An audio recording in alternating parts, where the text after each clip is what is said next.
Welcome back, casuals. Woo! Let's get motivated. They carried me out and then just launched me like a little javelin. Who do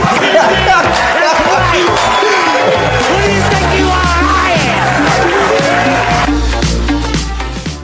are? No camera on him, but Yeah, I know, but he's a little That was a deal. hiding. That was a deal. He's hiding from it. If they mate. want me to help them out, He I'm got not is he looking at the Jamie He's the on? Jamie, yeah.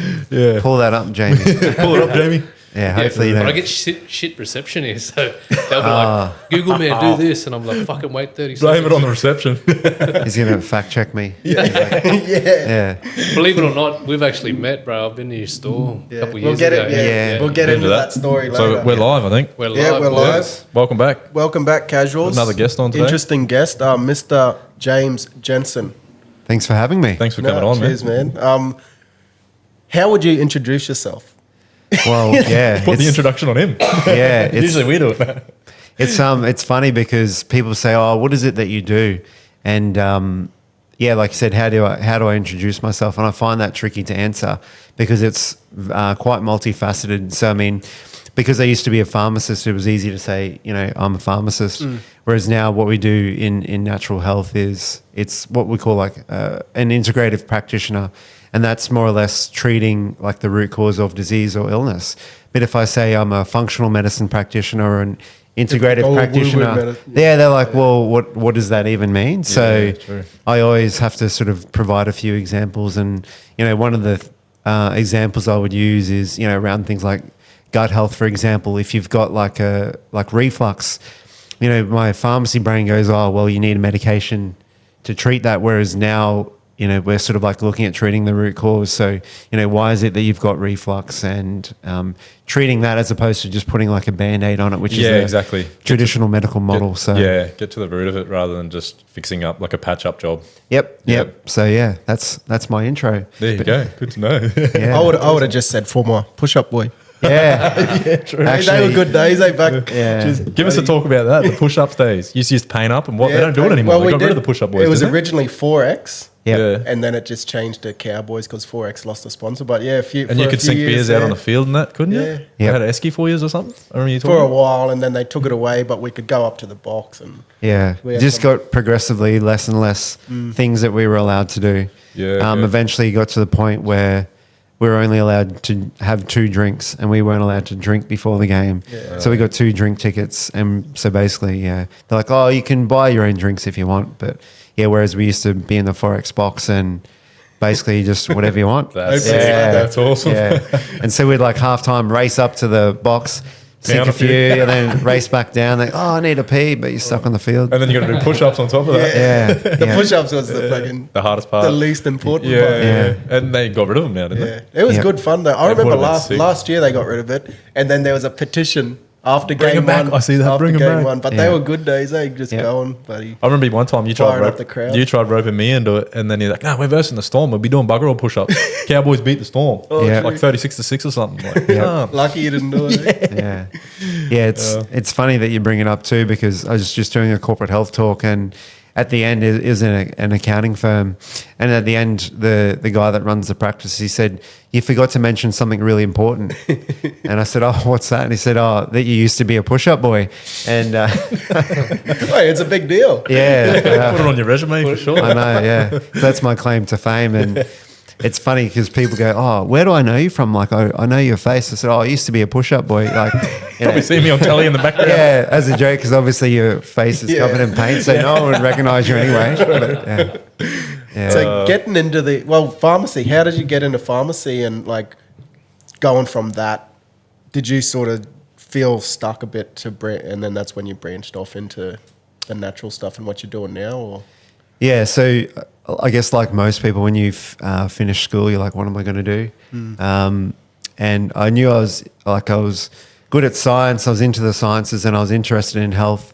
And we had a mate at school that his older brother was a pharmacist and he was a pretty cool dude. And he was earning pretty good money. So I thought, oh, yeah, I'll give that a go. And a few of my mates from school, like in our close friendship group, we ended up all doing pharmacy. So it wasn't like, you know, when you sort of grow up and you're like, oh, I just want to be, a builder or a doctor or a accountant or a lawyer, it was like, oh, I suppose this will do. Do it because Yeah. And so I did it, and I enjoyed it. And one of my favorite parts of being a pharmacist was like helping people and talking to them. And I guess my transition from being a pharmacist to a natural practitioner sort of was just happened, I guess, by accident. Again, as a pharmacist, I kind of thought natural health was all a bit of like bullshit, sort of, especially when you train traditionally in drugs and medicine and you think that that's the only way. And the pharmacy I was running actually employed a naturopath, and he would teach me things over the years, and I was like, oh, there's something into that. And he would have heaps of people coming to see him, and he would teach me more and more and more, and I started to realize that it's probably a better way to do things. There you go. Wow. And then off the back of that, because I was interested, I was learning things, and then I'd have patients that would come to me and ask me questions about some natural health, so that I was finding I was spending heaps of time talking to people in the pharmacy setting about natural health and putting them on alternatives. And then I guess I thought, well, it's a bit of a sellout to I guess like talk to people about getting off medicines whilst I'm a pharmacist, which I think is a valuable thing to do. But I thought, do what you love the whole time. And because it's tricky, if someone comes in for a script, for a medication, you may not necessarily agree with it or believe in it, and in part you've got an obligation to dispense it and those things. So I guess it ended up aligning more with my values to get into natural health, and eventually I studied a master's in nutrition, which just like complements all the things that we do now. That's awesome. You took the open-mindedness. I suppose there's probably a lot of pharmacists out there that wouldn't take that kind of sort of alternative medicine approach on board. Yeah, it's a in a way you've kind of got to like swallow your pride, because you've got all that knowledge and that's what you are and part of your identity, and then you kind of like almost throw it away to a degree. But it makes having that background makes me even better at what I do now. Well, I was going to ask, do they go hand in hand, or did you have to undo a lot of the teachings that you originally learned? Or yeah, well, there's a massive overlap, because when someone comes in with a particular condition, because I've got that, I guess that training and background in health, it makes it much easier. And also, a lot of people are on medication. So if you come to me and you're on, say 3 or 4 different medications, I know exactly what they're doing. And so I think it's been a great thing in the end, actually. And it gives people a lot of confidence that I know what I'm talking about, especially when it comes to like medicines that they might already be on. So, but yeah, initially too, you do cop a bit of flack, because, I say to people, it's like going from dealing drugs to hugs. And so like some of your colleagues are like, oh, he's just doing all that woo-woo bullshit stuff, which is what I would have said actually, when I was sort of deep in the trenches of being a pharmacist and really believing in that. And it's still not like a this way or that way. I think they integrate really nicely. Hand in hand. Yep. Yeah, which is, why the term is integrative practitioner, because you can get the best of both worlds. And even now, if I think someone needs to be on an actual medication, I'll say that and I'll promote that. I won't be like, oh no, you shouldn't do that. Like, I believe in natural only. It's just a combination of the both. And I think that's really how medicine should be practiced anyway, because it does. You're getting the best of both worlds. You're getting the best of what science has from a pharmaceutical point of view, and you're also getting the best of, nature knows best. 100%, so yeah. yeah, that's really. I think it probably is important that you started with that pharmacy background. Then just hearing that, Well, gives you a it's general like, understanding both sides, the Yep. yin and the yang of the health industry. Is- What is the name of your business? Sorry, it's Hello Health. just to get that going for people who are listening. Hello. Yeah, Health. Hello Health, which is in South Townsville. And we're still kind of in the pharmacy game. My wife is a pharmacist, and we own the compounding pharmacy, which is a compounding pharmacy, ironically. Who would have thought? That's pretty cool that we've got the name, actually, because there's no one else that can be called the compounding pharmacy, and you can't get better than that. So that's our actual registered business name. Oh, wow. Did you plan that? No, well, we bought the business, and the people that owned it before us were smart enough to, I guess, get in. When compounding was first a thing in Australia, they were sort of, I'm not going to say pioneers, but at least one of the early adopters of that style of pharmacy, which is actually the old style of pharmacy, which essentially is where you're making things from scratch and custom. These days, or back in the day, what would happen is, say you had a script, you would drop that off to a pharmacy, and pharmacists were actually, it was their trade. It wasn't actually like a bachelor's degree. So it was technically a trade, and they would make everything from scratch. So say it was a pill, they would grab all the like ingredients and make everything from scratch. You're kidding, true. So yeah, you think now you hand in a script and then you get it 15 minutes later. Then you would like hand in a script and it'd be days. Days 'cause later. they'd actually make it up from scratch. Oh, yes. Yeah. So I did it's sort of gone full circle back to. So with I did not the know normal that. pharmacy not making it from scratch and stuff, how are things produced so quickly, and like what's the process Of like with dispensing making the most script. or like making most medicines and stuff? yeah. Like that's So yeah, they just made in big manufacturing facilities. Mass production. Yep. All turned into mass production. Yeah, Yep. just like crazy, I guess, robotic type things where Yeah. it's, big vats where they're mixed together with fillers and stuff. And then say it's a tablet, it'll go through like a tablet press, and then they get, put into bottles or blister packs. And yeah, it's a big process that you Obviously. learn about. Yeah. With the mass production, obviously it's lost purity, do you think? Or isn't it still... No, well, the idea is that it's super pure because you've got all those checks and balances along the way. It's very, very precise. It's a lot more regulated. Yeah, I get it. But you're saying, Yeah. yeah, okay. There you go. Yeah, and compounding is basically sort of doing things by hand. So inherently, there's a bit more like room for error. Yeah, okay. Which is just it is how it is. Versus like anything that's manufactured with a robot is going to be more precise than if you're like literally making it by hand. But the main thing of like compounding these days is to be very precise or tailored to somebody. So say it's a normal medication that you want, and maybe the perfect dose for you is, say it's like 21 milligrams, but only commercially available, it might be 18 milligrams. Yeah, I get. So A lot more that's- customized just Yep. for the personal individual. Yeah. So yeah, doctors will write a script and they might want something very specific about that medication, or they might want an ingredient removed. And it can be as simple as, say there's someone that's lactose intolerant and the only medicines they can get have lactose in them. So we can make them without lactose. I didn't know. Like, I had no idea about the old pharmacies and that it was just all pretty much like a trade, custom made, pretty much cooked right there. Yep. Yeah. Yeah. Breaking So a Bad. really long process. Yeah. So yeah, just think like it's crazy. So you get like a big pile of scripts, and yeah, you'd work for days to like get that script back to someone. So yeah, if people, sort of whinge about waiting 20 minutes for a script, it's Yeah. it's Better all than a week. faster. It's come a long way. Yeah.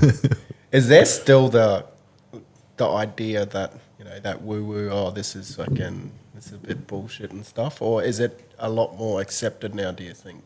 Like compounding or natural health stuff? Natural sort of health stuff. I think definitely people are way more interested in natural health, and that's I guess like evolution of things. People, the old saying, if you do the same thing over and over again and you're expecting different results, and a lot of people that I see have already done the rounds of doctors and things like that, and they're like, well, I'm still not better or where I want to be, and so they're open to trying new or different things. So I would say definitely the industry is massively growing, and you look on social media now as well. Like it's every time you open up your phone, it's going to be someone trying to sell you some sort of natural product or something that's a little bit alternate, and I think it just because, again, if something works well and it's effective, that's what people want, and people are more interested in that natural approach, because as we learn more and more things, sometimes that pharmaceutical route isn't the best. There's always a price to pay no matter which avenue you take. But I'd say it's definitely massively growing in popularity. And I'm like an example of that. Like I was someone that was a non-believer. And then as I learned and appreciated how other people were improving and getting better, I'm like, well, there's something in this and I'm going to explore it. And yeah, I guess, like I said, it takes a little bit to swallow your pride that you think, oh, I thought I knew everything, and actually I don't. So yeah, that was tricky for me personally to change that mindset. But it's certainly a massive industry now, and like there's massive conferences all the time for practitioners like myself, where like thousands of people will go. So yeah, it's not fringe anymore. That's good. It's Who do you find yourself working with most? Like the type of people that you, or is it everyone now that's coming on and needing help in that? Yep. So most practitioners, I guess, they end up specializing in something that they have suffered from personally. So a lot of them, it's like their inspiration for working in a certain patient category comes from their own experience. So you'll see someone that might be like an expert in gut health has had like gut issues themselves. And so, like anything, if you've got a problem, you research it, you're passionate about it, you learn lots about it, and then you feel inspired to share that with others.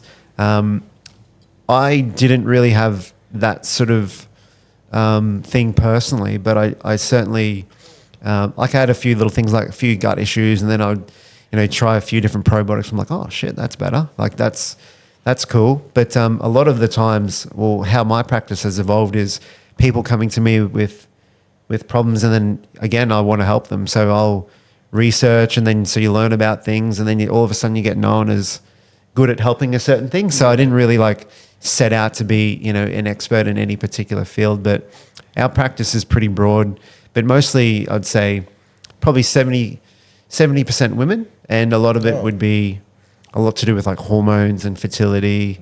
But we definitely do stuff with like gut health and sleep and stress and like the whole gamut of things.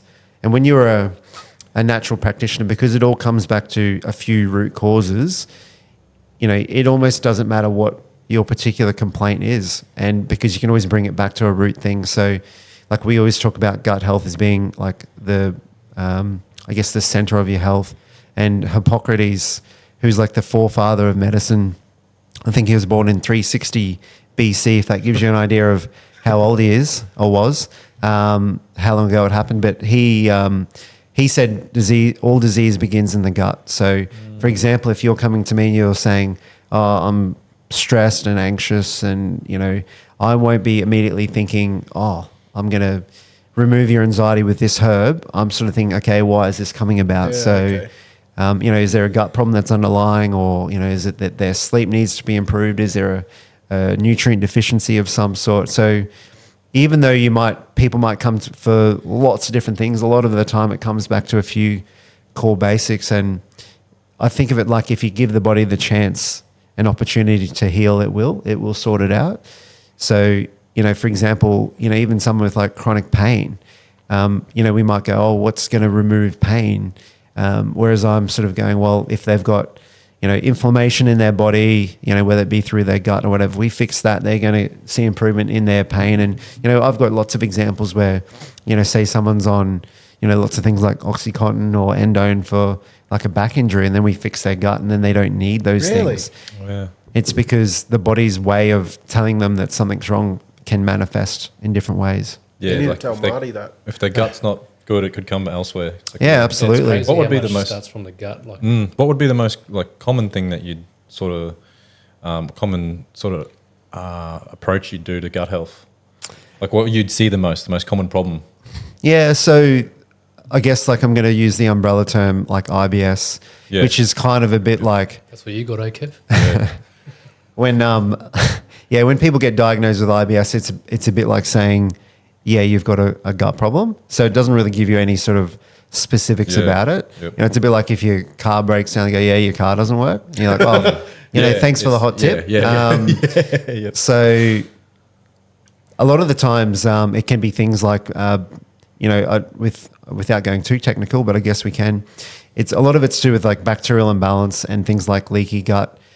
And so a lot of the times people have bacterial imbalance or a bacterial overgrowth, and that's where they've got too many bugs in their gut or the wrong balance of bugs in their gut, and they'll dictate a lot of their health. And the immune system, so 80 or 90% of your immune system's in your gut.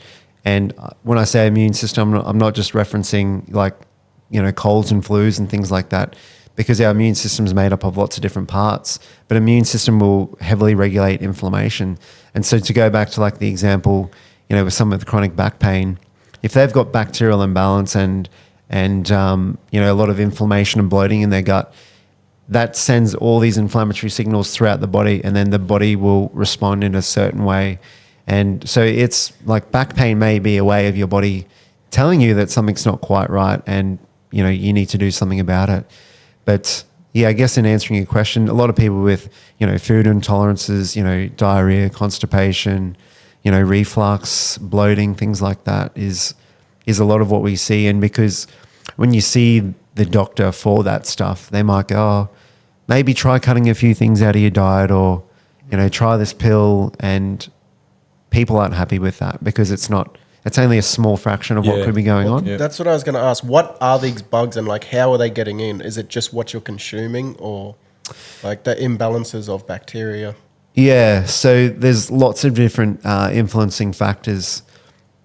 So to give you an idea, like a good healthy gut will have 150 different or more species. And in terms of like actual physical volume, there's like 1 to 2 kilos of gut bacteria in a normal person, which is a lot. And they roughly think that there's somewhere between 5 to 15 bacterial cells for every cell we have in our body. So we're actually technically more bacteria than we are ourselves. Wow.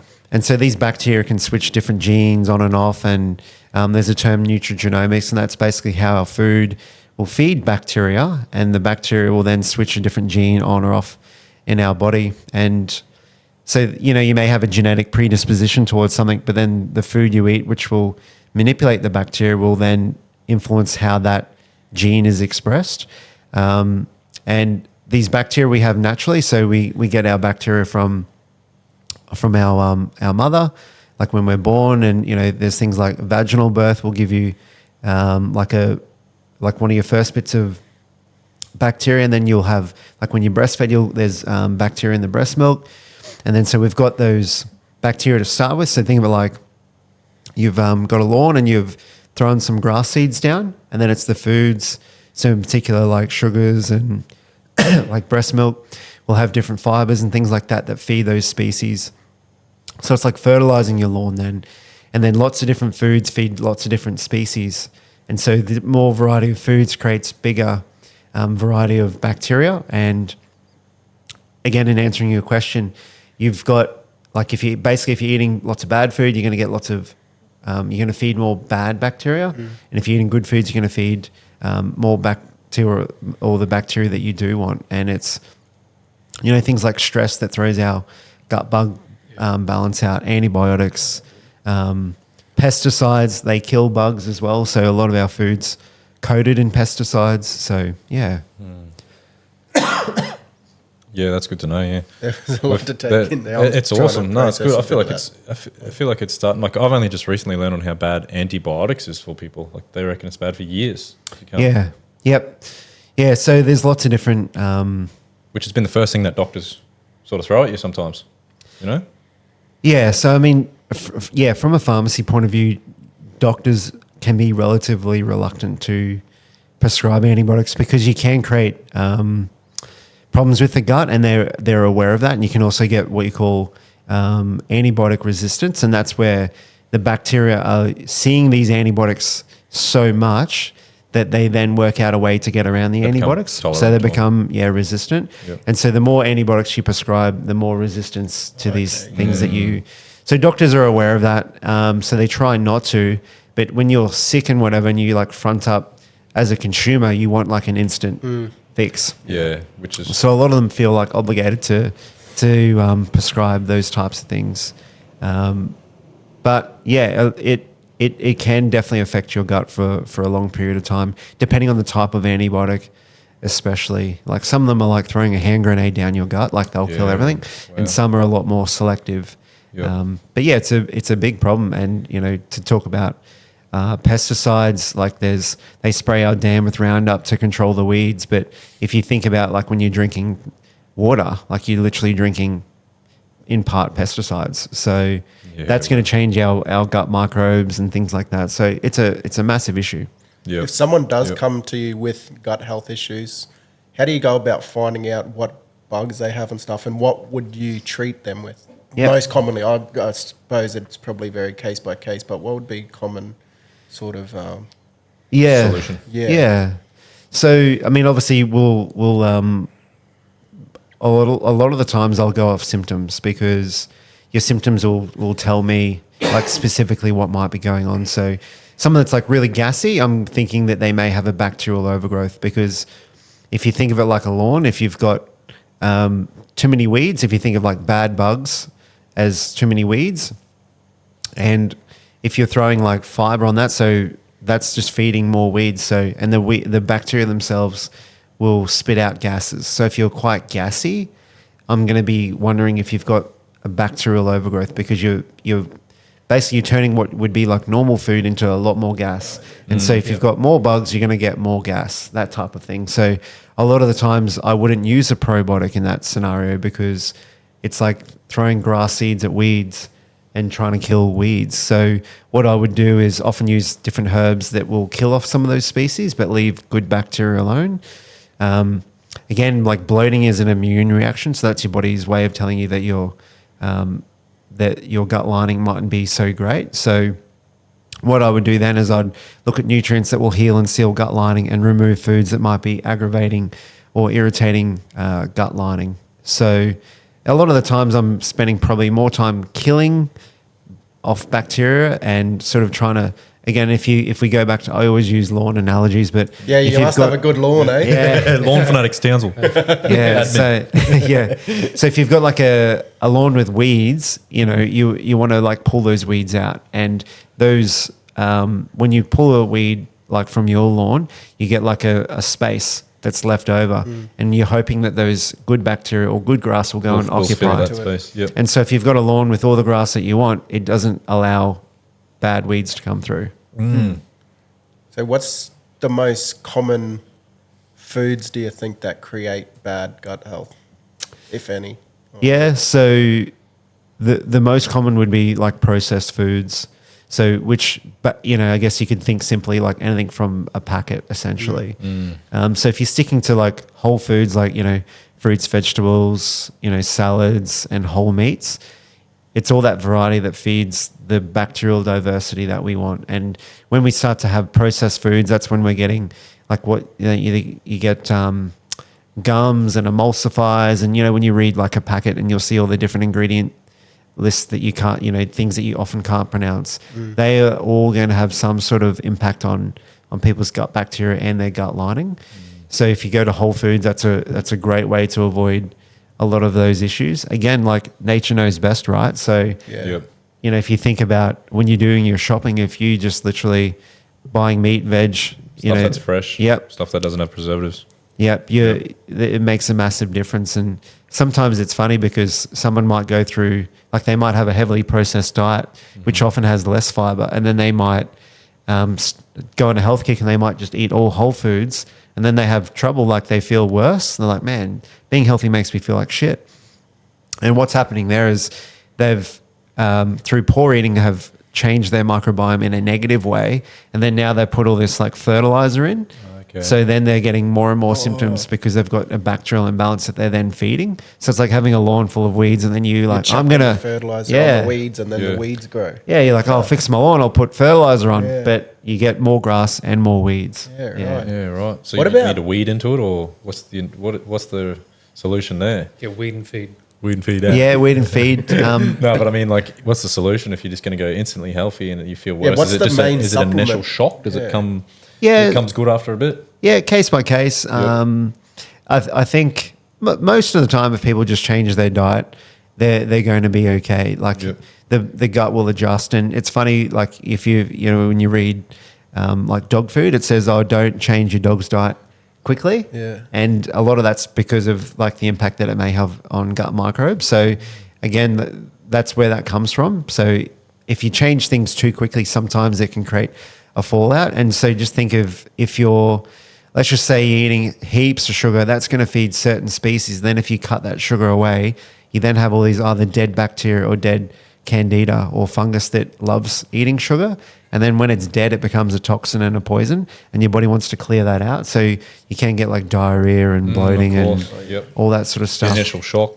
Yeah, but a lot of the times to treat that sort of thing, I'll use a lot of herbs that sort of kill off those bugs that we don't want, but leave the bugs that we do want alone. Oh, yeah. So like a selective herbicide, as opposed to a Roundup. Okay, yeah. That's Yeah. that's good. I lost it. Went in my head, went out. I had a good question. Then it's gone. Yeah, I was gonna just ask, like, how do you supplement that sort of thing?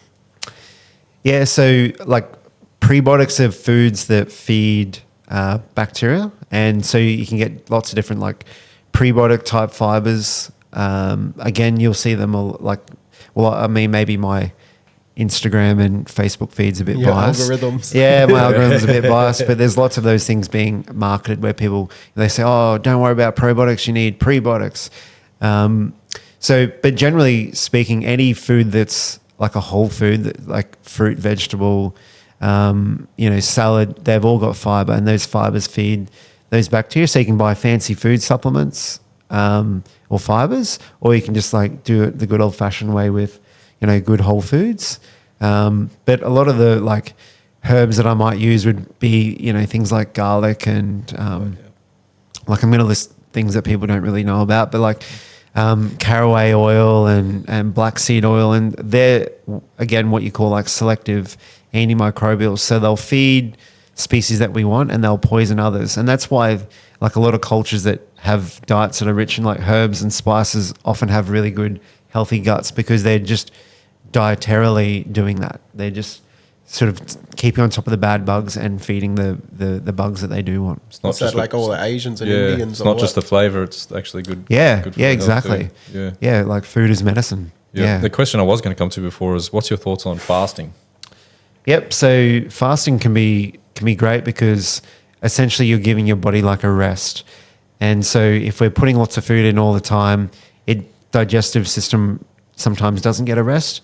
So there's like from a gut point of view, that can be nice. Like again, if you've got a lawn with an overgrowth, if you stop fertilizing it, it gives it a chance to sort of settle down and organize itself. Yeah, yep. And then there's the idea that, so every time you eat, you're basically creating you're stimulating cells to grow or make new cells. Whereas when you're fasting, you're forcing your body to go and mop up damage and inflammation and fix what it's already got.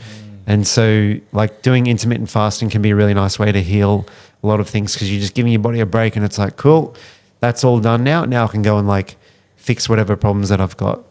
Which is why things like fasting's, got some evidence for treating cancers, because, cancers are, inappropriate cell growth. So if you're not feeding your body with lots of food all the time and you're fasting, your body's then forced to go and mop up cells that are damaged and need repair. Clean it out. Yeah. Yeah, absolutely. What's your take on different types of diets and that, like paleo diet, keto, like Yep. the carnivore diet?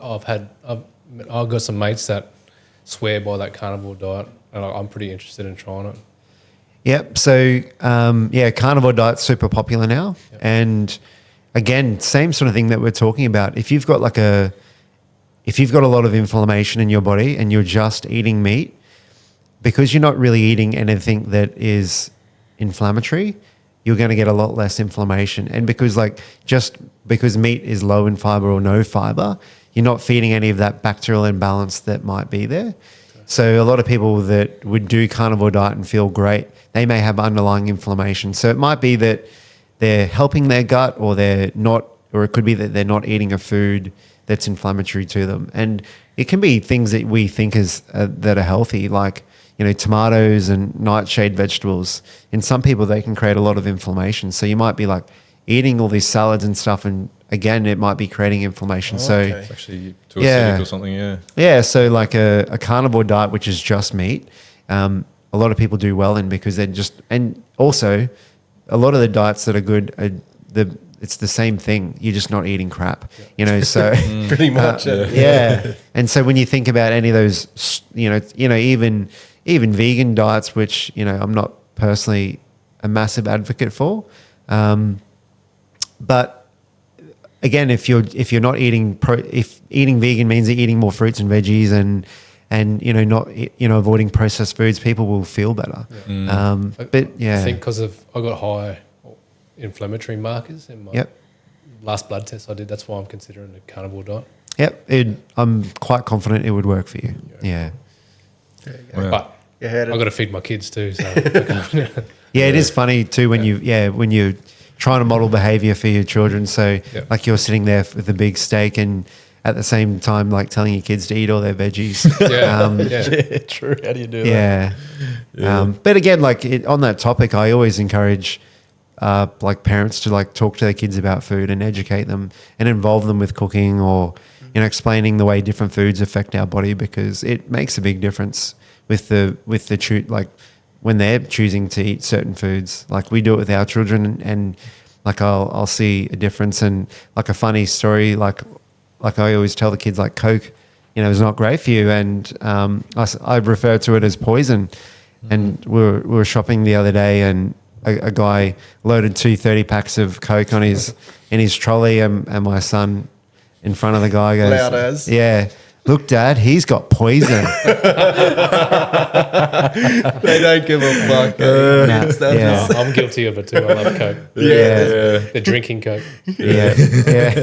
Wait, what about lactose? Is that something that Only you're- Asians have. Like, nah. Like, 'cause that's something I feel I've only developed maybe within the last 5 to 6 years. The older you get, you sort of your gut starts to change. Can that happen? Like, never had an issue, Same. but then develop it, or is that just an imbalance? Like, why the fuck can't I eat a big bowl of ice cream anymore? Yeah. Well, yeah. So there's 2 things. So you've got a lactase enzyme that we have lots of from like when we first, so we're like breastfed or whatever as babies. We've got more of that enzyme which helps us metabolize and break down that lactose. And lactose is a sugar. Anything that ends in OSE is a sugar. And so you've got those enzymes naturally that will break that down. But as we like mature and become adults, often we'll have less of that enzyme because we don't need it. And the other thing is that, if you've heard of like probiotics like lactobacilli, so they will eat lactose. So sometimes it might be low lactobacilli numbers, so not enough of those bacteria to metabolize that lactose, but naturally everyone's lactase enzyme declines. So Yeah, okay.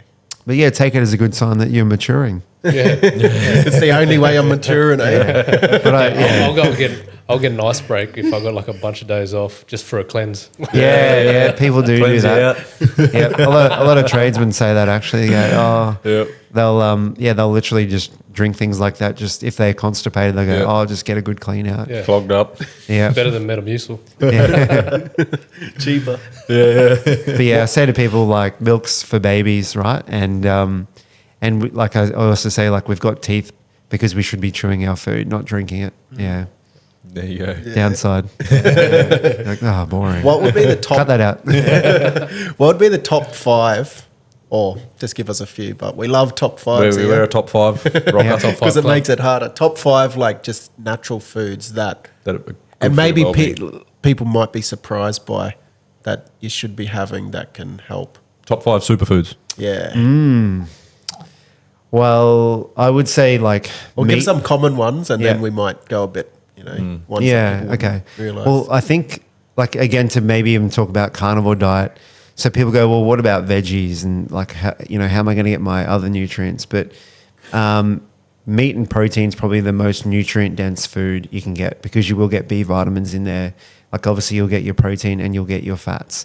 Whereas you can't just eat cucumbers and you can't just eat Yep. lettuce. you got to cut them too, Kev. Yeah. Not sit on them. Yeah. I know, it's a problem, isn't it? Yeah. Again, you got to model the right behavior to your I've children. seen a few in his freezer when I was getting ice out before. But yeah, I think like if there was one food that you could get away with just eating, it would be meat. Whereas Yep. if the others, you kind of have to, again, like you can't really get enough iron and B12. We can't get B12 from plants really. Yep. That's why they have to get supplements. Correct. As well. Correct. Yeah. So I'd say meat would be number one if there was one thing that people could eat. And that's why, again, sometimes parents will say, oh, my kid only eats meat. like he doesn't have vegetables, and like they're really worried about it. I mean, I'm not saying vegetables are bad, but if there was one thing that they do eat, like that would be it. Yeah, I'd that's be, good to know. That I'd be sort of I go, well, at least they're doing that. I think that's great. And obviously, you'd prioritize meat from butchers rather than from woolies. Yes, yeah, because think of like a grain fed. Well, most meat, unless it says grass fed, is grain fed. So often, what they'll do with like cattle, for example, is they'll be pasture raised, and then they'll go into a feedlot to get like fattened up, and that's how they make money. And if you think of like us, like the more grains, like breads, pastas, all that stuff we eat, the fatter we get. And it's that grain that makes the beast marbled.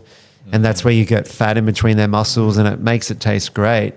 But it's not good for us. And that's why if we eat lots of those things, we also become marbled and fat. And so if you're eating a grass-fed animal, they don't have that same marbling. They'll still get marbled, but not to that same degree. And I say to people, like eating a grain-fed animal is a bit like eating a cow, for example, that's got diabetes. And so you're also ingesting that some of those hormones and things that are inside the muscle that is not good for us. So, yeah, so when Coles and Woolies, unless it says grass-fed, it would definitely be grain-fed at least to some degree, because it's the fastest way to get an animal fat. To basically, get them to Tastes production. so good, though. Tastes so good. No, I got this mad black Angus from down Chris Kahn. Shout out Chris Kahn, Bullock's Butcher Shop. Hey, here we go. Not a sponsor or nothing, but I just love them. That's Sponsor fucking us. best steak I've had for a while, man. So good. Where are they located? Just down the road here. Oh, yeah. Mount Louisa. I've been going Kurrajong Meat Barn. Yeah. Yep, They they're got good. some They're good wicked too, meat yeah. there too. So if Lars is going to commit to the carnivore, would you say get some supplements as well? Like get some... I'm already taking so many supplements before work. Yeah, true. Yeah, so you don't. The main thing that there's a couple of like potential risks with say like a carnivore diet. So like the lack of fiber can be one. So I talked about how the different fibers feed bacteria, and the greater the diversity of bacteria, generally the healthier you are. From an inflammation point of view, that might, like a carnivore diet and not feeding those bugs might be a really good thing. But then there's not a lot of like long-term research on, say, someone that's done carnivore for like 10 plus years. I mean, there's people that have done it, obviously, but there's not necessarily the research to support that.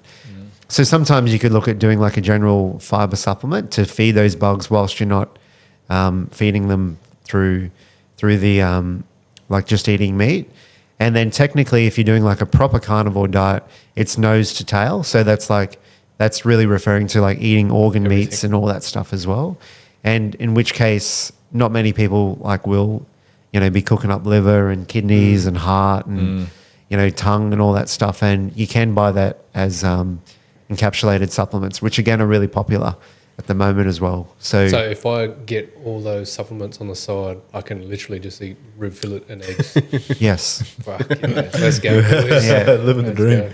Going back to those 5 superfoods. So you said meat is obviously a good Oh, one. yeah, we got Yeah. sidetracked. Yeah, I was just curious of what else you really recommend in people's diets for their gut health or for their general well-being.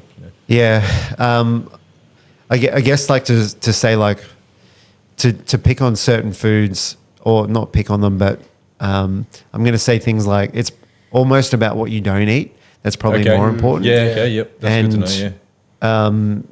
So, and that's probably easier for me to Yeah. talk about too. Yeah, fair enough. Because again, like we could go, oh, yep, sweet potato's good, kale's good, and they're all good for lots of different reasons. And so there's, people go, oh, I heard that's good. I'm like, yeah, it is. And, you can keep going down the list, and we're 50 vegetables later. Yeah, that's good. Broccoli's good too. Yeah. Just list everything. Yes. Yeah. And so again, I probably look at it more about like what you're not eating. And so a common thing that people have a lot of trouble with is gluten. And so gluten again comes in those grains. So like think like breads, pastas, cereals, those types. A lot of processed foods have gluten So hard to cut added. them out. All the eh? good shit All the too. good stuff. Yeah, so exactly. hard. Especially when you're growing up, it's integrated into our childhood. Yep. Yeah. Yeah, well, if you look at the food pyramid, right, it's, talking about cereals and breads as part of a healthy diet. But I find a lot of people that, if we encourage them to go gluten-free, they just feel infinitely better. And so that's why... Good to know, yeah. and again, yeah. I find for myself, as like a male, and you boys probably say the same thing, is how do you feel full? You know, when you're eating, because I feel like, especially with dinner, a lot of people have bread with dinner and like pasta with their dinner. Rice. It's like, what do you use to rice? I'm actually off it, boys. Yeah. Well, rice is gluten free. I've So changed. I've Yeah. Oh, changed. there you go. That's an option there. There Yeah. you go. Rice. I've switched from rice to chips with everything. Oh, I'm a sucker Yeah, for chips. potatoes. Chips. Potatoes Vegetables. good. I've- Potatoes good. Yep. I have chips and wedges every night at work because they're just always there, and I'm a sucker chips, for them. Eh? Yep. Yeah. Well, I guess in feeling like you might be feeling full because you've eaten gluten, which makes you bloated. Yeah. So then you like feel That's fuller. probably the adjustment period, right? Yeah. But if you eat like a 500 gram steak, tell me you're not full after, right? Yeah, true. True that. Yeah. You can eat a lot more pasta than you can steak, right? So, Yeah. and but yeah, if you're wanting to feel full, absolutely, it's like fats make you feel full, and so does protein. So if you're prioritizing that, and you know, again, like meat has both, it has like the fat and the protein. You generally will feel quite full, and so you wouldn't really need to smash the the breads and things like Breads and the that. carbs and the pastas. Yeah. Yeah, that's Shout out right. IMC Steakhouse. I had that 600 gram. Oh, I've still never been Angus. there, It was eh? a black Angus. Were you full? Still never been there. I was right, eh? Yeah, true. Went in for work straight up. Hey. What And about like energy levels? What's some good stuff for energy levels, and especially maybe more so towards like active people, athletes, and stuff? What's some really good stuff to help with energy and Yeah, so recovery and stuff Slow like that? release stuff. yeah, so I mean, a carnivore diet may not be great for someone that's like a high end athlete. So that's where, again, I would say things like, again, avoiding processed foods, which would be like looking at whole foods. But then you want to get your carbs and things like that from, fruits, veggies. Just think like eat the rainbow. So like the more colors you have, the different micronutrients you're going to get. So like sweet potato, yeah, it's going to have a certain amount of nutrients, and you're going to get carbs from that. Like a starchier carb like potatoes or pumpkin and things like that, those carbs are a little bit slower to digest, so they're a bit more of a slow release carbohydrate, rice included. So they're like more of a drip feed, and then think like fast energy would be, fruits and stuff like that. So say like an athlete before training Like might eat a glucose, banana. yeah. And again, sometimes one thing that people will get tricked up on is they may eat too much fruit, especially if they're trying to like lose weight. They might like list, they go, oh, fruit's good for you. So they might be having 4 or 5 pieces of fruit a day, but it's still sugar, even though it's natural sugar. Yep. So yeah, you can still have issues with eating too much fruit, which is a thing I see a fair bit as well. Really? People go too much much fruit. that way. Yeah. Yeah, okay. too much fruit. So yeah, it's if you think about they taste good and they're sweet, and it's because of the natural sugars. So yeah, like There you go, even I always like refer to grapes as like nature's lollies. Like they taste good and they're easy to eat, but they've got lots of sugar. So if you're someone that's trying to be like low carb and lose a bit of weight, like too much fruit can be an issue. Berries are good because they're like lower sugar. But yeah, you got to be careful. Basically, anything that tastes great is bad for you. So like, Even fruits. yeah. So like, I'm a sucker for fruit too, man. So, like, because you're right, they're an mangoes. easy snack. Yeah. They're an easy thing to smash before if you're going out or whatever. Yeah. Some grapes, quickly pump them, or I blueberries. think we spoke Yeah. ages ago Yeah. about like not like imagine not being able to taste. I said that'd be awesome it'd be- because I'd be shredded. You'd just eat all like it's Yeah. because like you say everything that tastes good Yep. isn't that good. Wait, that's crazy to think of though that going back to the breakfast and fruit and stuff. We were raised most of the time. It's like you have cereal and toast. It's like the for period's breakfast. the period. and then The pyramid's what off. is eh? it? 5 pieces of fruit or fruit and veggies a day, like stuff Yep. like that. It's crazy to think of now that Yep. back in the day, this is what everyone was taught as what you should be doing. yeah, it's pretty much upside down in my opinion. Is it still similar though? there you Like go. is stuff But that like was that? that cereal scam. That's what they used to sell back in the day. That cereal was the most important, or breakfast was the most important meal of the day. Yeah. Yeah. There's all that stuff around like Kellogg's. Yeah. That started that, and there's all Marketing. Yeah. I mean, if you've got something you want to sell it, right? So like if you're Kellogg's, you got cereal, you want to sell it. So again, all that stuff is paying off the scientists that do the studies that say it's good for you. And I mean, all foods can be good for you, but again, it depends on like balance and what you Moderation. personally need. But most of the time I'm encouraging people to start their day with like a high protein breakfast. You know, so if it is like grass fed sausages and eggs, as opposed to like bread and cereal and like toast or like Wheat Bix and milk, you'll feel hungry if you eat those types of things. I mean, some people don't necessarily feel hungry for breakfast, and that's okay as well, which comes back to the fasting thing. I don't. Yeah, A lot of people don't. Yeah, but so you're saying like say meat and eggs for breakfast, and then like say just a healthy for people that are trying to get into health that are maybe listening to this. What else would you recommend for lunch and then dinner? Just to break it down, just to simplify it for some people, because I find a lot of people sort of don't know what to eat. Yeah, so if you start your day with a high protein breakfast, you generally crave less food for the rest of the day. And so if you're trying to like cut calories or eat better, if you start your day with a nice protein rich meal, your blood glucose will be more stable throughout the day. And then so I encourage people not to snack as well. Okay, yeah. And I guess it's a bit difficult to explain on a podcast, but every time you eat food, you spike insulin, which kicks your body out of fat burning. And it takes about 4 or 5 hours for insulin to go up and then come back down. So if you have like breakfast and then a snack mid-morning, just as your insulin's coming down, your body starts to use fat for fuel again, you'll spike insulin back up. And so I encourage people to not necessarily eat less calories, but group those meals into 3 meals. So breakfast, lunch, dinner.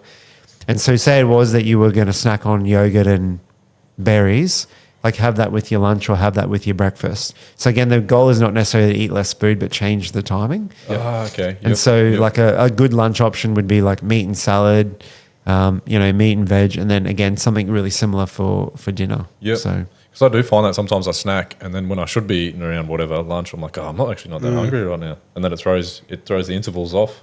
Yep. Yeah, true. Yeah. So, there's a thing called like insulin resistance, which they believe, and that's based on testing that 40% of the population which is basically pre-diabetes.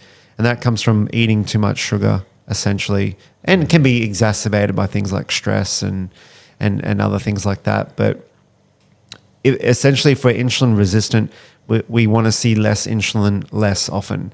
So think of it, I always use the example, if I'm like an annoying coworker and I like ask you a question, every sort of 2 hours, you're like, man, I'm fucking sick of that bloke. He's just annoying me.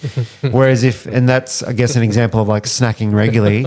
So that's spiking insulin a lot. Small meals regularly is spiking insulin a lot versus, if I'm the annoying guy, but I ask you 2 questions 3 times a day, that's less annoying to you. Yeah, true. And so you become less resistant to me by doing that. And it's sugars and carbs that spike insulin the most. Yeah. True. What if we get into something that it might make some of us feel really unhealthy, like the importance of sleep Yep. and how that can affect things? Yeah. So sleep's super important. Minimum of 6 hours to survive, and ideally sort of 7 to 9 hours. And 9 hours is pretty much considered like the Mickey Mouse number. Yeah. Insomnia is kind of like is a massive thing. And so you can kind of have like 2 types. You can have like trouble getting to sleep and then trouble staying asleep. Does it matter if you sleep during the day or you get that sleep during the day or during the night? Well, yeah, any sleep is good. So even if it was like, 2 lots of 3 hours, that's better than just 3 hours. Yeah, okay. But yeah, insomnia kind of is technically, like sleep maintenance insomnia is technically if you wake up in the middle of the night but then can't get back to sleep within 20 minutes. So if you wake up and then you can fall back asleep, that's technically not insomnia. But yeah, it doesn't, some people freak out, like, I don't sleep all the way through. But if you're getting back to sleep, that's okay as long as you're still like resting. But yeah, poor sleep's a massive thing that affects people because it influences everything. Yeah, what does that actually do to the body? Yeah, so there's a book called Why We Sleep, which is written by a guy, I think he's a Harvard professor. And is that Matthew Walker? Yeah, Matt Walker, yeah. Blondie headed fella? He looks like Chuck Norris a bit. Yeah. Hey, he's really good, man. Yeah. I've seen some of his reels. Yeah. Yeah, and he basically says like not sleeping properly is like slow brain damage, like slowly giving yourself brain damage, which makes sense when you think about like, so you have like different sleep cycles. So you've got like light sleep, REM sleep and deep sleep. And so the REM sleep, which you'll get lots of different cycles of REM sleep. Anyone that tracks their sleep, you can sort of see what happens. But the REM sleep's really important for like reorganizing information in your brain. So say you've like learned a new skill or learned something new, that's like putting it away in a drawer for safekeeping for later on. So like, again, sleep's really important for like memory and learning. And then there's the obvious things like you'll wake up tired, grumpy, all that stuff. But it affects things like growth hormone, testosterone. It affects insulin resistance, like we talked about before. So it's like super important. It would be in my, probably like definitely top 3 at least of important things that you could do. You know, it'd be like eat properly, sleep properly, and exercise. Because that's what I was going to say. How many people come to you with these issues and you ask straight away, like, how much do you sleep? Are you a shift worker? Like, does that affect? That's how I met you. That's how I first met you. Yeah, what if we get into that straight away? So I used to work with these boys, and I pretty much just did night shift. I still do. Like right now, I'm still just doing night shift, but I didn't sleep as well back then. And my testosterone for my age back then was like severely low. I didn't realise my wife made me do bloods, and she told me that they're really low.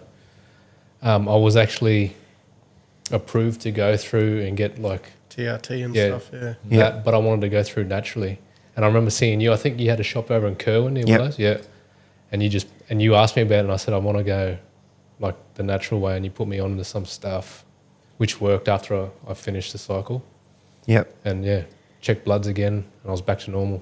Really? Wow. Yeah. And I back then I didn't realise that being a shift worker or doing that type of work affected me like that.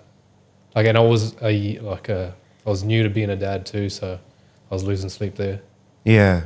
Well, that's a good example of like, I guess, that functional idea of like treat the root cause. So you could go and get like TRT, but it's not going to work anywhere near as well as if like your sleep was good. Yep. But sleep, there's so many like hormonal shifts and changes that happen. But again, like people might come to me and go, oh, I'm having trouble losing weight, but if they're not sleeping well, I'll like, rather than give them a fancy diet and, drill down to how many calories and what to eat and all that stuff, or even how to exercise, I say, well, it's like going into a fight with one hand behind your back unless you're sleeping properly. Yep. So absolutely, it makes a massive difference. And I guess I can't talk more about how important sleep is and how it affects people. Like even people that don't sleep well, they want more sugar, they want more crap, like they want more alcohol. Like I said, if you're tired, no one's like, man, I'm so tired, I just want to eat a big bowl of veggies. Like it's, you sort of like I'm tired, looking for, caffeine, nicotine, alcohol, like stimulants to try and pick them up. So absolutely sleep's massively important. So it's good to hear. So positive story. Yeah. So did you start sleeping more? Do you remember what James did at the time? Give me some natural test boosters and some other vitamins, and they worked. But I just started getting into a routine with my sleep and just making sure, because like I love sleep. I probably love sleep more than Sleep's anyone. the best. Yep. Yeah, And I used to be able to sleep in as a kid for fucking ages, but when you're a first time like dad, when you first have the kids, like Twins, and then working shift work, it's like shift work's not like it's hard. I don't sleep on nights. So I didn't even know I was low. I was lethargic all the time at home when I wasn't working, especially on my days off. And the missus said she made me go and get a blood test, and that's what we found out. Yeah, like the interesting thing about like testosterone, I guess a lot of us think of it like big muscles and aggression and stuff like that. I mean, that's one part of it, but if your testosterone's low, it's things like you lack self-confidence, you lack energy, you lack drive. And that's why like a lot of guys, when they get older and their testosterone drops, they do feel like depressed or they do lack drive, and often they're actually grumpy because if you're not confident, you approach things differently, it feels like the world's against you, that type of thing. So often, like testosterone's a massively important thing for health, and not just men, like women as well. It's the same thing. It helps their libido, helps their energy, their confidence, that sort of stuff. So hugely important. Does that? I was going to say, can that lead on? Because that mood and stuff like stress, anxiety, and all that sort of stuff starts creeping in. Yep, absolutely. Yeah, I mean, again, lots of examples where a guy might be depressed or anxious, and he might say, I don't really know why. Like, nothing's really wrong. I can't put my finger on it. I just feel this way. And it could be, that their testosterone's low. We might go and do a test. We fix their testosterone, like, shit, I'm back. Like, I'm how I used to be. And it's a good example of, again, you don't need an antidepressant necessarily, or... Yeah, that's what would happen though. Like they'd feel low, go to the hospital, ED, and say, I feel like killing myself. And then they get put on some antidepressant or their doctor prescribes them. Yeah, it's missing the root cause. Yeah. Because like there's heaps of depression getting around these days. So. Yeah. Yep. Get a better sleep, eat better, and what about exercise? Like, what would you advise for exercise? Like, just anything, move your body, Yep. get a sweat up, half hour a day, Yep. whatever. Yeah, I think there's definitely, first and foremost, exercise. Doesn't really matter what you do. I always encourage people to, like, they always say, oh, what's the best exercise for Find me? something you like doing. But yeah, it's literally find something you like doing, because there's no point, like, if you hate doing weights and weights is the best thing for you, it's what just won't work. Yeah.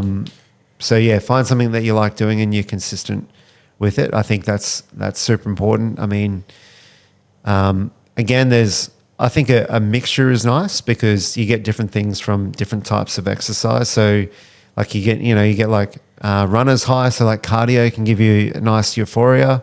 Whereas, strength training, like that can definitely be great for like building muscle and confidence. Get and a pump on, yeah. Yeah. So I think a mix is good, but that's not to say if you love running and that's all you want to do that, like that's bad. Anything that you're willing to do, I think is great, because yeah, it's a big problem. People don't move enough. And even if it's as simple as like getting outside, like the exercise part that gets them outside and Walk in a park or something. yeah, absolutely. There's all the things around clearing your head, but the first thing that comes to mind is vitamin D, because a lot of us are inside all the time. And if you're doing shift work, you're not getting much sun. And vitamin D is actually, ironically, it's probably the second most common deficiency I see. And we're in Townsville. Yeah, so, that is crazy. Holy. and vitamin D is incredibly important for energy and mood and inflammation. That's insane. And there's a thing called SAD, SAD, seasonal affective disorder. Yeah. That's what the Irish people always Well, get. Yeah. I only just heard about it. Never see the sun. So what would be number one? Like if you said that's one of the second Iron, deficiencies, you see? and that's of probably course. that's Yeah. probably Females really bad in females. Yeah, Yes. especially yeah, because they'll have periods, so they're Yeah, like losing yep. iron. Yep. And yeah, that's the most common deficiency in Australia anyway. But certainly vitamin D, and people are always surprised because again, like you think living in North Queensland, Yeah. you're like there's We see so the sun much all sun. the time. Yeah, Yeah, true. but when you like slip, slap, so when you like wear sunscreen, hats, all that stuff, you don't make vitamin D because you need the actual UV light to hit your skin to make vitamin D. So that's why, because yeah, rightly so, there's a lot of skin cancer. I'm not like advocating tanning or anything, but not enough sun or slapping too much can mean you have low vitamin D. But I'd rather people, Unlucky, Kevy. Yeah. I don't need much, but I go out 5 minutes. I got my top Oh, up. what am I doing? well, it's true. The fairer your skin, the more you make faster. Yeah, so it's efficient. yeah. I'm efficient, Yeah, but right. you got to be out in the rice field all day. I go out 5 minutes. No. Yeah. Golf course, 4 hours. Yeah, that's my official advice as well. It's part of your carnivore diet. Golf course 4 hours. Hear that, Tell babe? the missus. Yeah. Yeah. Hear that, babe? Yeah, but I do say to people too, like your body's like a solar panel. So the more skin that's exposed, the more vitamin D you make faster. So if it was like 3 minutes of sun, and you got your shirt off, or whatever, like that's great. Like often at home, I'll like whip sip the lawn with my shirt off. That might take You're 10 brave. minutes, You're brave. and then Then whack a shirt on when you make. yeah, and then when all the people start like. Yeah, when Yeah. there's too much of a crowd. Yeah, it's when- too much of a street crowd. I out put a shirt on it. Yeah. You want to stick a hand out my number? But, I'm like, guys, I got to mow now. Come on, just give me a break. But yeah, so I'll use that time to like make the vitamin D, so to speak, and then I do the sun protection stuff after that. Yeah. Okay. Is there like you would see so much, I guess it's not misdiagnosis, but maybe overdiagnosis. Like we were saying, everyone now seems to be depressed Mental or illness. have all that stuff going on Yep. when it could be Yeah. easily fixed with Yep. just the things that you've been talking about that isn't That being complicated. advocated for as much, Yep. right? They're just quick to chuck them on some pills. Yeah, and like I do feel for doctors in the sense that like when you sit down in front of them and you say, oh, I'm feeling depressed and anxious, and they've got a certain way of thinking, but they've only really got 10, 15 minutes with you. Whereas like when you sit down with me, you've got an hour and I can ask you all sorts of things, and I've got the time to like really do a deep dive and sort of like piece it back together and provide some information. So yeah, there's absolutely a time and a place for things like antidepressants and counselling, but I always like to, definitely say that those things are great, but then is there anything else that we can do? So for example, like 90% of our serotonin is actually made in our gut. So is our gut a problem? Like if you're depressed and anxious and you've got poor gut health, I'm like, well, we have to fix that too. Yes, we can do antidepressants, and yes, that might be useful to you, but we absolutely need to get your gut better, especially if you don't want to be on these things long term. But a lot of like the things that I pick up on for people that may be missed or, maybe misdiagnosed is really because I've got the time to sit down and ask those questions. And my mindset with a patient's different to, again, even like when I was a pharmacist, like someone goes, oh, I've got itchy skin. I go, cool, you need an antihistamine. It's $9.95. Do you want 50? Do you want 100? That sort of thing. Whereas like now I've got the time to really sit down and unpack it with people. Itchy skin coming Do you- from somewhere else. Yeah, 'Cause absolutely. while you're at it, that's random. For a while there, I was getting the itchiest elbows. Just random as. Scabies. Yeah, scabies bar. But yeah, it was random as hell. Yeah, I was like, that's this is that's something's- an early sign of homosexuality. Got him. That's a good one. Do you Walked reckon, right into that. Do you reckon like doctors and GPs are doing the right thing or doing a good thing? Or, This like, is- have you had this is some chocolate. patient that's like, my doctor told me to take this, and you're just like, no, you shouldn't be doing that. Yeah, it happens quite a bit. Yeah. I try to not be like a doctor basher because they're really good at what they do. Me too. And yeah, they've got a lot of value, but again, they don't have the time to ask all these questions, or they're not thinking about things in the same way that I would. Yeah. And I also have an unhealthy bias to seeing pretty much most of the people that I see have already been to their doctor and they haven't got What they needed. success or results. Yep. So I probably have an unhealthy bias towards people that are unhappy with their GPs, Yep. or they're not happy with the treatment that they've been prescribed.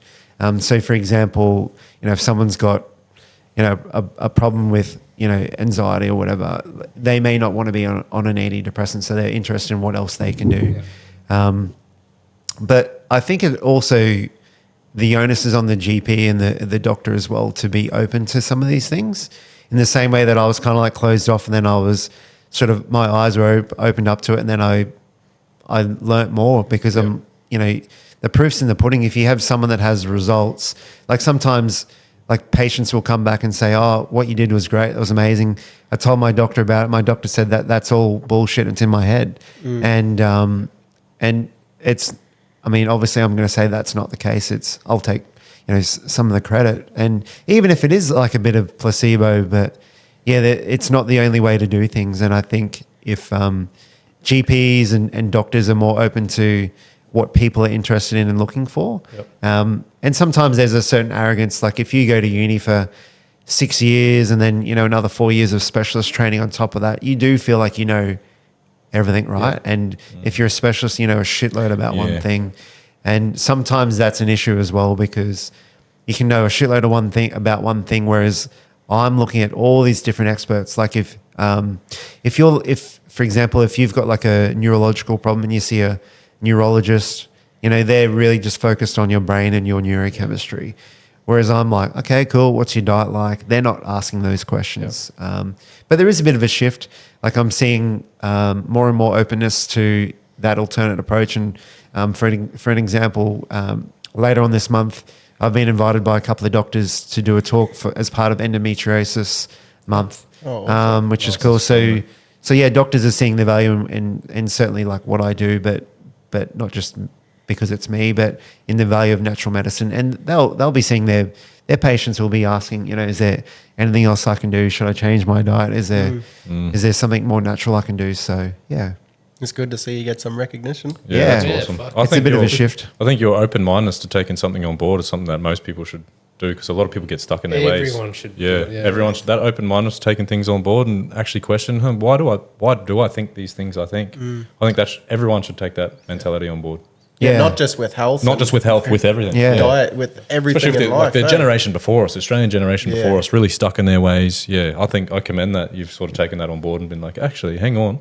I used to criticize that. There might be some truth in this. Yep. Yeah, you're right. You need that openness, I think, because there's no way that everyone knows everything, right? And I say that all the time to my patients. I say, look, I don't know 100% if this is what is going on, but I think this is what it is, and this is what we can do about it.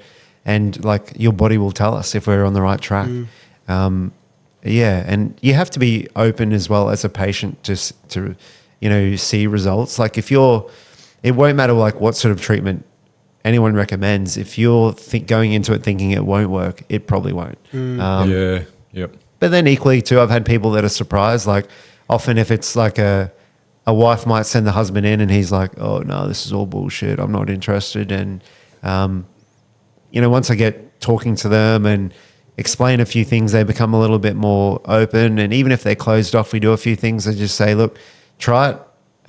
If it works, you'll know. And if it doesn't, then I'm full of shit and you were right in the first place. Yeah, give it a crack. You got nothing to lose. Yeah. that's A right. real interesting thing we need to touch on is like all the stuff you've done with pregnancy and stuff like that, because that's amazing, I reckon. And I feel it's a lot more common than you think, like people struggling and very common.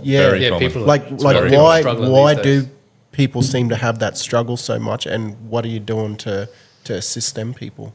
Yep. So again, this, what I said, like, how you kind of like stumble onto things that, you're good at or people like seek you for. So, there's a few women that I would see and I just sort of like do a few things, for their body, whether it's like changing diet or whatever. And then they go, I've been struggling to get pregnant and now I'm pregnant. And so then they tell their friends, and then all of a sudden I'm like the fertility, expert. guy, yeah. North Queensland king of fertility. Yeah. And a lot of it actually comes back to getting a lot of the basics right, which is a bit like I was saying, as complicated as it may be and as many tests as we do, if you correct the basics and give the body the opportunity, it will do it. But yeah, it's a massively growing area of concern, because I would say probably at the moment it's probably 50% of the work that I do is fertility. Really? And it's funny because like when you're a teenager and you do sex ed, like you're freaked out that like the moment you have sex, you're pregnant and your life's over. So a lot of women spend their whole life trying to avoid getting pregnant, and then they go to try and get pregnant and then they can't. Which is hard, especially as I guess generationally we're waiting later in life. Yep. Back in the day you'd be like 18, 19, 20, whereas Closer to 30 now. at least. Mid-30s, eh? Yeah, at least. And a lot of it comes back to like nutrient deficiencies. And so fertility, like the reasons for infertility is literally like 50% male, 50% female. So, the old saying, it takes two to tango. Again, there can be issues with like ovulation. So that's like the female side of things. They may not be ovulating properly, or it can be simple micronutrient deficiencies that like iodine or zinc or vitamin D that just don't get looked at in a normal test. They might, for example, they might do a test and say, oh, you're not ovulating. Here's this drug that makes you ovulate. Whereas I'm sort of going, well, why aren't you ovulating? So let's look at that. So you can be like not ovulating properly. Then it can come down to things like egg quality. So again, that's very much affected by like diet and lifestyle. So your eggs and your period and like all that stuff is really like I say to women, it's like a period is like your monthly report card for how your body's going. So if it's a really bad period or whatever, then generally speaking, your body's not in great shape. So I guess that's like the female side, and then the male side it often will be down to like sperm quality. So, you know, like alcohol, drugs, tobacco, all those things will, even think like in a mining context, exposure to like lead, chemicals, toxins, all those things affect sperm quality. And so I like absolutely have to look at both partners from a fertility point of view, because there's no point, because women do take the blame. They go, oh, something wrong with me. Yeah, the burden. They go, something's wrong with me. But I can't tell you how many times like we've looked at like a guy and we've done like a sperm test and it hasn't been great, even though we're kind of like, yeah, it's not us. Will you point the finger at him and go, it's your fault? No, I don't, because I'm not that silly. But and it doesn't help. But at least if they've got that information. But men are reluctant to be honest, to often get that their would be sperm hard checked. to feel Yep. because men are proud creatures. Yeah, they are. Like hearing, oh, you're the reason why your missus isn't Or your getting pregnant. sperm count's yeah. low, or you got low Yeah. quality. That would be hard. Yeah, especially because a lot of our self-worth is tied up in things like masculinity and testosterone, and so But you would yeah. think, like, if I got told I was like low count, the first question would be like, how do I get the numbers up? Yep, and a lot of it's like simple stuff. Yep. Again, like if someone's like smoking, it kills sperm. Like alcohol kills testosterone and affects sperm. So it's a lot of the simple things that we can do. It's only if they've got like literally like a full blown problem that they have never known about, that they've had sort of since birth. Yep. It can be even things like the tubes that transfer the like sperm can be blocked. So it can be like mechanical issues as well. Again, you wouldn't know, because if you're like ejaculating, you're still seeing like seminal fluid. So you're still getting, it's not like you go, oh, that looks like there's no sperm there. But yeah, there's, again, in answering part of your original question, like why is it happening more and more now? So I think in part it's to do with our diet and lifestyle, but there's a lot of what we call like endocrine disrupting chemicals. So that's like plastics, pesticides, our water, all those things that we're continually exposed with, and they affect our endocrine system, which is things like, ovaries, testicles, all that stuff. And so, you think Everything. about all the plastics are in water. Like it's a massive problem. And, even thinking about stuff that you may not like jump to, like cosmetics, so like deodorants. Aluminium in the spray. Yeah, aluminium. Like think about women that wear makeup and, fake tans, hairspray, hair dyes, all those things. You imagine like, from, whenever it would be if they start wearing makeup, say like 12, 13 or whatever, and then, they get to their 30s, they've had like 10 plus years of like filling their body with chemicals. In natural chemicals, yeah. Yeah. Yep. And it's just our lifestyle environment's just full of all that stuff. Yeah, the more you go down the rabbit hole, the more it's around. Yeah, that's nuts. Yeah. And like even thinking, so like technically a toothpaste is a cosmetic. So it doesn't have to be like proven like safe or not hurt you for ingestion. So on the toothpaste, it will just say like, for external use only, or, like do not swallow. And that sort of like negates the fact that from so they can go, well, cool, it's all good, like because they're not going to swallow it. But obviously, something you're putting in your mouth. Yeah. Same as like it's like the corruption of the FDA and all that. Emergency room. Yeah. Don't lick the walls. Don't lick the walls. Yeah, and just like Just to even cover their ass. like a deodorant, right? It's like external use only. Don't breathe it in. Okay. Well, some of us do like accidentally breathe bits of it in, but also is it getting absorbed through our skin? So when they have to prove safety, they're not looking at those things. They're looking at stuff like, does it irritate the skin, for example? Oh, yeah. So we're just Really selective in the FDA process or whatever. Yeah, and the way it works too, from a legislation point of view, is you don't have to prove a chemical is safe necessarily. They have to prove that it's not safe. Yeah, that's sus, yeah. Yeah, so I don't like Crazy, that. eh? I just remember back in school that all the guys were like, Frosties? no, they're like, if you wear tighty whities, your sperm count goes down. But like if you wear jocks, you got to wear boxes. Oh, I thought you were talking about the Frosties. We used to like these chemicals are bad for you. And you used to put it up people and I spray got each two other. scars on the back of my head. Well, even like to sort of not that specifically, but I was worked with a couple, and the guy was an IT guy, and he was working in servers all day, like computer servers, and the radiation off that was frying his balls. Yeah, and People even even like say putting your phone in your pocket all the time. I yeah, see. all that stuff, and you think Yeah, about like guys in the army, you know, the radio guys, Yeah. like they have, you know, they're carrying those radios that produce like all the radiation and stuff. So like it's a joke in the army, like radio guys have girl babies and things like that. So I have heard that. yeah, and part of that becomes so like male sperm swims like harder and faster, and Dies quicker. and dies quicker, and girl sperm's a bit slower and more calculated, which is a bit like real life. That's even when they That shows. bloody come out. That eh? shows. Yeah, and the interesting thing too, kind of on that topic, is like so when egg and sperm meet with conception, the egg will go and fix up any DNA damage that the sperm has. And so I always tell couples that right from the get-go, women are fixing us up for all our problems. Yeah. It's And embedded it doesn't in their stop, biology. eh? Doesn't Yeah. stop through life. Yeah, Well, we might get into the guest questions and wrap it up. This has been amazing, Yeah. diving So- into A lot of people are learning a lot of stuff. touching right on some of these things, and I'm sure we can All three dive of us. into more. Yeah. But If you where could- if you like before we do these guest questions, where can people find more of this information, or what's- how do they get in touch? And what's the with you? And- process too? Like, say it was a local person who's listening, is thinking, okay, do they book a consultancy with you at Hello Health? Yep. And then follow on from there.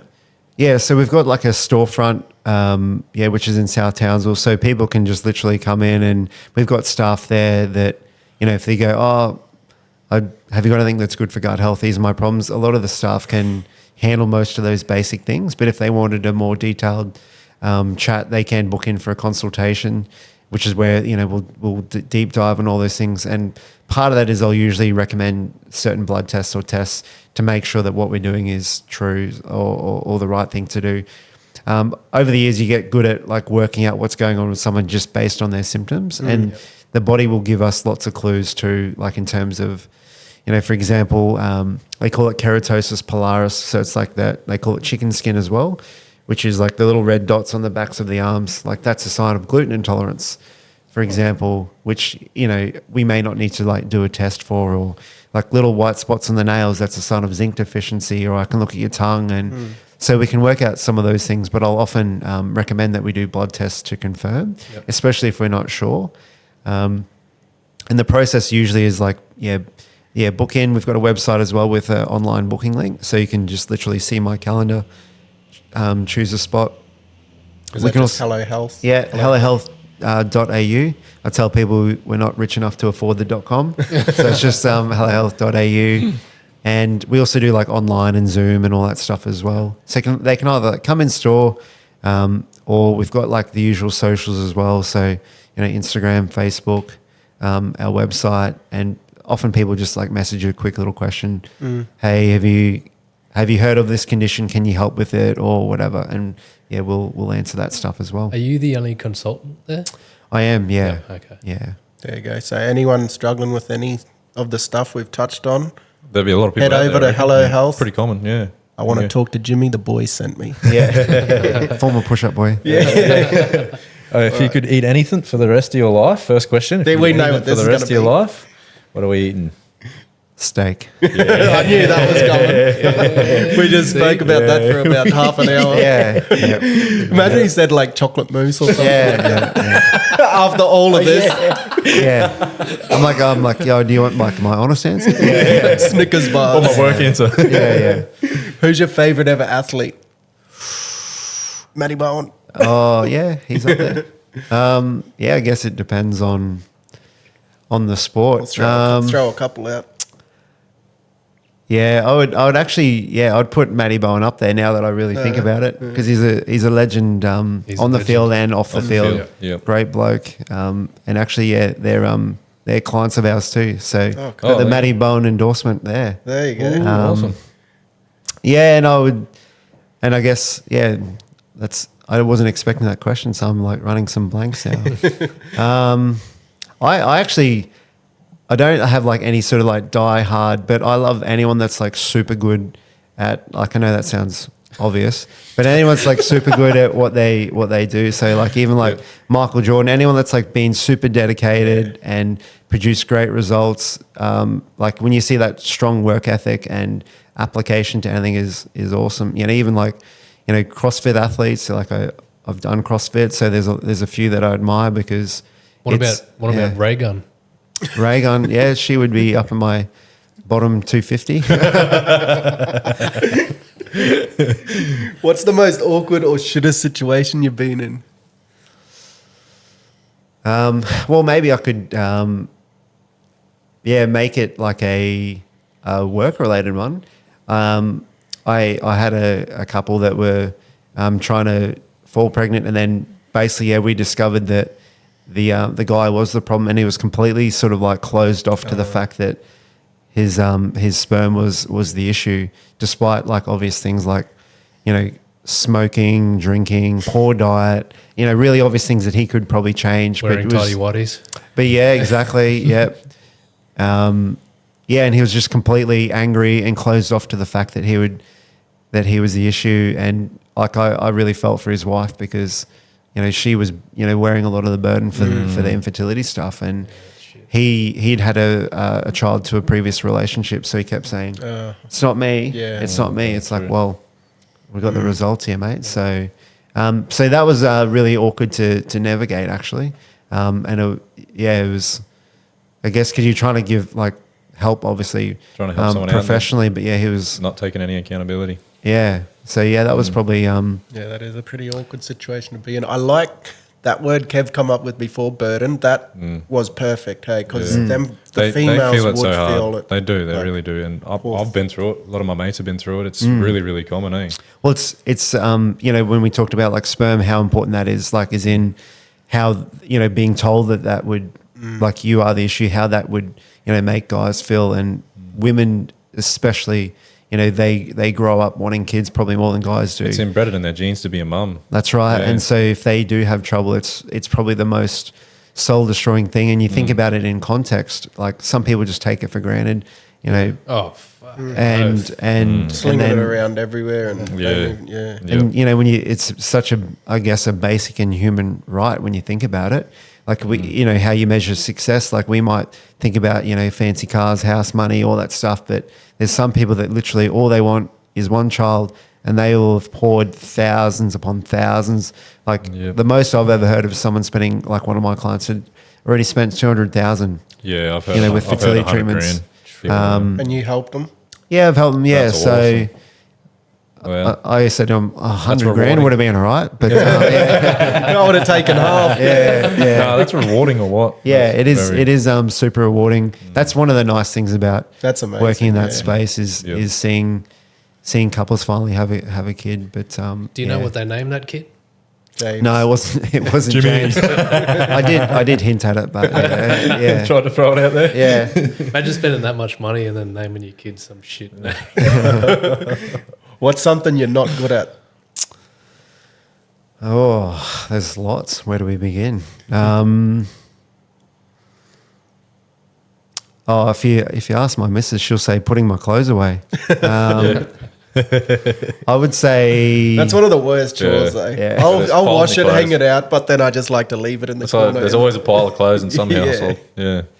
Yep. I would say I'm not good at difficult conversations as well. Sometimes if you've got to tell people things that they don't want to hear, Like we just brushed I on. guess I guess I'm a bit of a people pleaser in some degree. So sometimes that's been difficult, but you just have to a lot of the times. Yeah, that would be hard in your line of work, would. like, because you gave an example there, telling people sometimes, News they don't want to hear. or even managing staff. Like, there's probably lots of situations where you get in where you got to have difficult conversations. Yeah, there's lots of that happens, but yeah, I guess I try not to focus on my negatives. So they're the two I'll give Well, you for now. here's the next one. What's something you're good at that people don't realize? A little hidden talent. Oh, well, I'd like to say fishing, but I'm not good at that. Same. I'm good at the barrel farm, mate. Yeah. Yeah, that's another tricky one. You've given me lots of hard. Don't worry, they start. Good at push-ups. No. Yeah. What's your favorite album of all time or favorite band? Well, I've actually just recently had like a resurgence with some of the older things like Smashing Pumpkins and Red Hot Chili Peppers. I've been getting back into some of the stuff that I like used to listen to and moved away from. So Refreshing it up. yeah, and I'm like, fuck yeah. Like, Yeah. you know, but it just like hits you right in that spot. Yeah. And I'm like, fuck, why did I ever stop listening to this? Yeah. Yep. Yeah, so yeah, I definitely always used to love Smashing Pumpkins, Red Hot Chili Peppers, obviously like the older type stuff. Yeah, I'd say like Californication would be One of the like best one of albums. the one of the best. Solid album. Good album. Yeah. What is your favorite quote or like a motto you try to live your life by? I guess like we've talked about a lot of the things I would say to patients is just because something's common doesn't mean it's normal. And what's that really is referencing is, let's just say you've got like gas and bloating. Everyone goes, yeah, everyone's got gas and bloating. I won't accept that as, well, that's just how it is. So I always tell people that. And the other one that we sort of looked at was, trying the same thing over and over again and expecting a different result. Yeah. Definition of insanity, eh? Absolutely. Yeah, yep. Yep. So, yeah, they're two that I'll often say to my my patients a lot. Yeah. I thought you were going to drop a "you are what you eat." That's too cliche. Yeah. I try not to use too many of those cliche ones. Yeah. No, thanks for coming on today, Yeah, Jimmy. thanks heaps, man. Thanks for That was so informative, and you're Yep. by far the best dressed person we've had so far. Yeah. Best dressed guest, and most informative potty we've had so far. But yeah, everyone head over to Hello Hello Health. Health. Cool. Yep, Check get him on the Jimmy out socials. and- Yep, on the socials. Yep. Awesome. Oh, Yeah. thank you. Happy Thanks, days. guys. See you next time. Yo.